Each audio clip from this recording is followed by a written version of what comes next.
welcome to our episode of SRB TV. I'm Kristen. I'm Christopher. And on today's episode, we're taking a look at The Mandalorian Season 1, Episode 5. Chapter 5, The Gunslinger. Now, in the previous episode, we got a bit of a breather. More of like a this is situational. It's like more of like a filler episode. Getting this a little bit more known about the Mandalorian, who he is. We went to his one planet.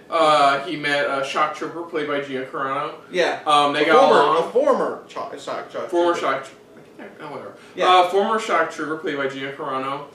They helped out a small village deal with a bunch of whole scavengers who managed to use a ATST. An old one, yeah. Yeah, to scare off everybody who gets in their way. They stopped it. However, it turns out that the child's signature is still being tracked. It's still being tracked, so they have to leave pretty much. Yeah, so they have to leave, but they have to split their own separate ways because she's still trying to stay hidden away herself. And the child not to learn not to eat frogs. Well, in front of the kids at least. The big question is, where is he going to next? Is he going to go find a way to get this tracker removed off of the child, or what did they do to the child so they can start tracking? Because that's what he figured out. They are still being tracked, but not by him. It's just the child itself. So did they put a tracker within the child? I mean, I think that's the big question overall. It's just how can you remove it so they can keep the child safe? That's the question. Like I said, we don't know where he's off to next. What new adventure, or not really new adventure, but more of a obstacle for him is next. We did learn more about him in that episode as well, where we learned that it looked like they took him in. He wasn't born a Mandalore. They brought him in pretty much as a child, and he learned their ways from a child until now. And so that now we know a little bit of back history about him. Yeah. So let's see what he runs into this obstacle. What's next for him? So let's dive into this for, again, The Mandalorian, Season 1, Episode 5, Chapter 5, The Gunslinger. Sounds exciting. So let's do this. Oh shit. It's space combat. People are still tailing him, that's why. Ah, damn it. I thought it was going to be a funny joke. Just, it's a piece of wrecking bag before a child goes. I might let you live. Reckon bring you in cold.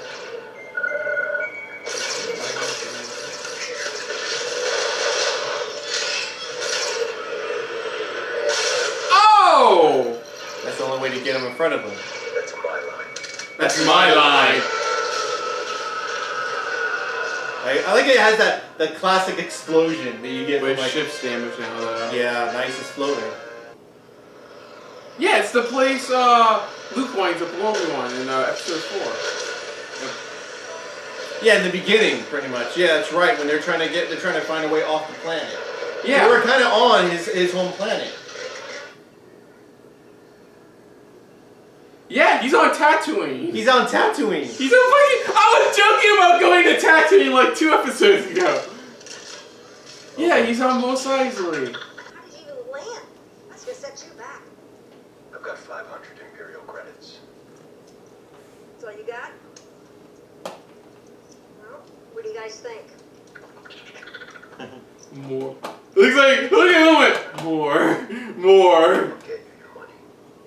I've heard that before. And I'm gonna raise you 3 volts. 3 bolts. She's playing gambling with droids.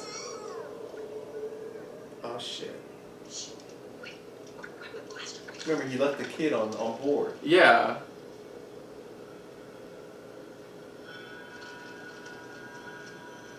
Wait, what is that? Stay in that ship if I were you.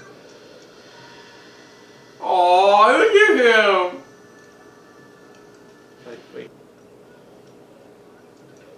This bar. Oh wow, Cantina. Oh. Hey, droid. I'm a hunter. I'm looking for some work. Unfortunately, the bounty guild no longer operates from Tatooine. Including the Huts. If you go after her, you won't make make it past sunrise. Oh. So you're a young one. This is my first job. Yeah, see? He knows. Money, all of it. I just need this job to get into the guild. I can't do He's it. trying to find a way to get into the guild. Well, he's trying to avoid the guild. Hey, I'm awake! I'm awake! I'm awake! I'm awake. I'm like, you scared the droid again. You woke it up. Do you have any idea how long it took me to get it to sleep? give him to me. Not so fast. You can't just leave a child all alone like that. Yeah? Why don't you tell them yourself? Oh shit! Holy shit.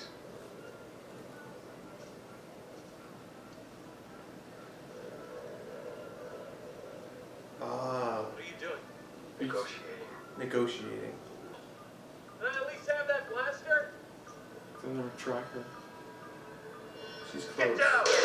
Oh! She's close. It was a trap. Oh shit. Run! She's close because he saw the Oh! God damn. yeah because he saw the tracker and it was beeping. That's where he's like, she's close.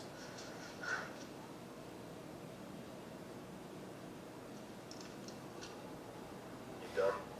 Yeah. You done? Yeah. You done? You done? Look, come on. I think he just wanted to see what he would do. Run as fast as you can. I'll still help the kid out. Still get him as close as you can. Ow! Ah! You know what's funny about me now is she always plays more serious type of character. Her real life personality is just so bright. He was bright and spirited. Really like Distraction. nice distraction. He was a distraction.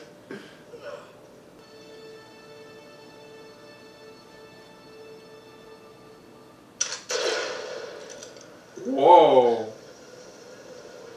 than you are, well. Who wouldn't want to be a legend? Thanks for the tip. So he's still gonna go after the Mando now.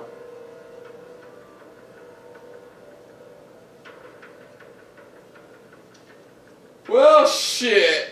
That didn't happen the way we thought it was gonna happen. That was a good Meanwhile, him unaware of all of this. You're smarter than you look. He's murdered. Right. you're smarter than you look. He still has the Bringing you in flash. won't just make me a member of the guild. It'll make me legendary.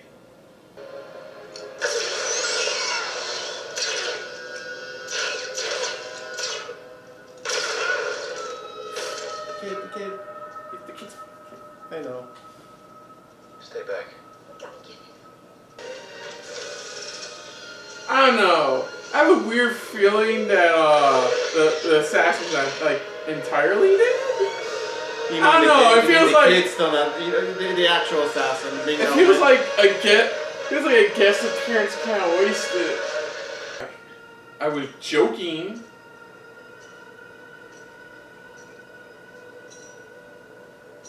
The fuck? Oh. So that was the Gunslinger. Honestly, the first really meh episode yeah. of the season so far. Last Really- episode was like, all right, it was passable. It got because it gave us more information about him. Yeah, and stuff like that. This was alright. This was like, I think this was mainly just to introduce Ming-Na Wen's character. that's all it felt like. Just to show her character, because it looks like her character's opening something up to something else, probably. That's what it looks like. But it was more of a, like you said, meh. It wasn't like, really great, amazing episode. No, it was just more of like a very, very meh filler episode. Where it was just more of like, if you skipped it, then it would have been like, okay, then. We were at complete loss. Somebody could easily tell you, oh, this is the one to reintroduce Ming-Na Wen's character. She may possibly still be alive because of somebody. That's about it. That's how it feels like. It feels like this episode was just setting up something. I mean, it was cool that you got to go to Mos Eisley. I think that's the only thing. It kind of sucked they didn't really do anything with that. They didn't do much with it. It was just more of like a Easter egg of a, hey, guess what? We're on Tatooine type of thing, you know? So it's like, that's the only Easter egg we got out of this. You know? But, like I said, it was a meh episode. It wasn't really like, whoa, that was cool out there type of thing.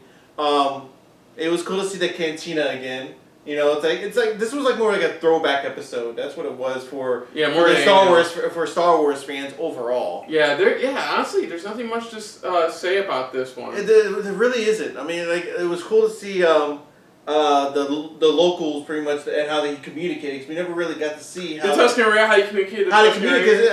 Like I said, I maybe they did it in one of the smaller episodes of like Clone Wars or something like that for like animated episodes, but we never really got to see them anybody communicate with them. You know, it was more of like, okay, they're coming in, they're attacking people. That's it. You know, they're raiding people. Here, it's like you see them like how they're communicating. It's like with sign language. It's like that's how they communicate with one another. Besides just screaming at each other or something. You know, but that was like you said. There's nothing much to say about this episode. Just like you said, it was cool to see Tatooine, see Mos Eisley again because we hadn't seen it since, like I said, the older films. That's about it. And if anything, it was any type of throwback. It was just maybe from the animated stuff, but that's about it. Yeah. But nothing much else. Nothing much else to say. Just seeing like a young rookie just trying to get the big bounty to get into the guild, and then of course there's a bigger one in front of him that he doesn't realize, and of course, I'll make a bigger deal, or you don't know what's going on, and type of thing. So it's like that's all it really was. Like I said, like you said, this is more of like introducing the character, but also besides killing the character, it's introducing another story or another connection possibly. Yeah, that's about it. You know, so that's about it for the episode. It wasn't like you said, awe-inspiring or just like awesome episode. No. I feel like this is the first like meh episode. Yeah, last one we enjoyed overall only because we got to know a little bit more about the Mandalorian than we needed to get at the time. And this one was just more. This was more of like a forgetful episode, to be honest. That's all it was to me. Yeah, you can probably explain this episode in a few sentences. Yeah, in a few sentences, and that's it. Yeah, but other than that, if you're new to the channel, you can hit the like button. If you want to talk to us more about stuff like this, comment down below. If you want to share us around, share it around. And if you like it just a little bit more than anybody else when it comes to talking about Disney Plus original series, hit the subscribe button down below and hit that bell icon as well. Let us know what you guys thought of this episode. Do you agree that this was more like a meh episode? Because I know one of our commenters didn't spoil anything, but just said these after watching I think it was like episode 3 or so. It's like they said I think it was episode 3 or 4. They said the next few episodes are going to be pretty meh, but not spoiling anything. It's just like meh. It wasn't nothing like how good as the beginning episodes were. But like I said, I mean, let us know what you guys' thoughts are. Initially, was it cool to see Tatooine? Was it cool to see Mos Eisley, the cantina again? I mean, what did you guys initially thought? Did you agree where it was like a meh episode, or you thought it was pretty decent? Just more of like it was pretty cool to see Ming-Na Wen's character in it, and all that. But initially, just let us know what you guys thought. I mean, it's only a few sentences how to react to this episode, or you think this was still a solid episode in your offense? Anything like that? I mean, let us know in the comments below. Put down what you thought of our reaction. Oh yeah, also put down sorry, my fault. Put down what you thought of our reaction overall, but most importantly, definitely thank you for watching. And of course, on the next episode of SRB TV, dealing with The Mandalorian, we will be tackling Season 1, Episode 6, Chapter 6, I'm getting used to saying that now. Yeah, I gotta get used to saying the chapters now in the involvement with those. But Chapter 6, The Prisoner. So until next time, I'm Chris. I'm Christopher. And of course, this has been a very Mos Eisley filled episode of SRB TV. And sorry about the volume if it was. Apologies for the audio. Yeah, that was on our fault. So, but see ya later. Hey guys, thanks for watching. If you want to check out our previous reactions, Or any one of our other SRB shows. check out one of our playlists down below. If you want to check us out in the social universe. You can find us on Twitter and Stardust. @SuperReactBros.